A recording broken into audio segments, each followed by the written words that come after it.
À 51 ans, Paul Kalischa ne veut pas perdre son rêve de vue, relancer la production de cuivre. Avant de mourir, son père, qui était mineur, lui a appris le métier en espérant qu'un jour, son fils puisse prendre sa relève. Ici, au pied des montagnes Rwenzori, près de la frontière entre l'Ouganda et la RDC, les sous-sols regorgent de cuivre, 13 millions de tonnes. Pour Paul, cette exploitation de cuivre lui permettrait de renouer avec la vie confortable qu'il a connue plus jeune. Le moment est venu pour moi. Je me suis mariée, mais jusqu'à présent, je vis dans la précarité. Je n'ai pas les moyens d'acheter de la nourriture pour ma famille et je ne peux pas me permettre d'emmener mes enfants dans de meilleures écoles, même en restant ici, dans cette ancienne résidence des mines.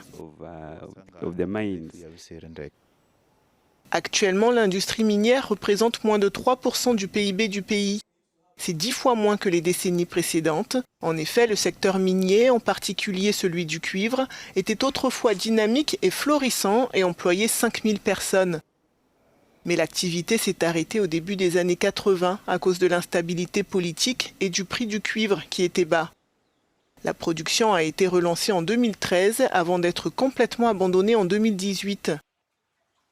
Depuis, toutes les tentatives pour relancer la production ont échoué, comme l'explique le patron des mines Kilembe.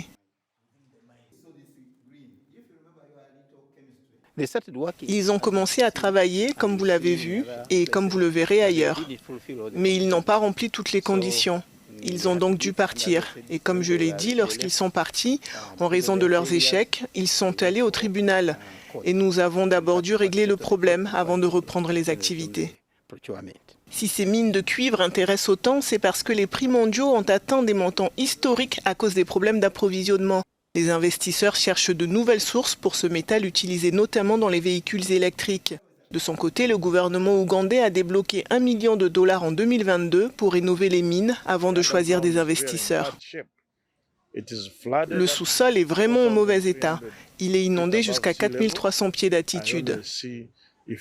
Si un très bon professionnel fait du bon travail, je pense que ce sera terminé en 2025.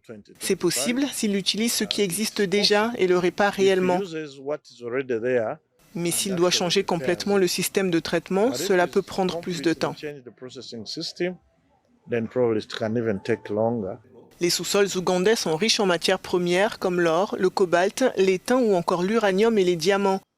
Il y a quelques mois, le pays a commencé ses activités de forage dans les champs pétroliers.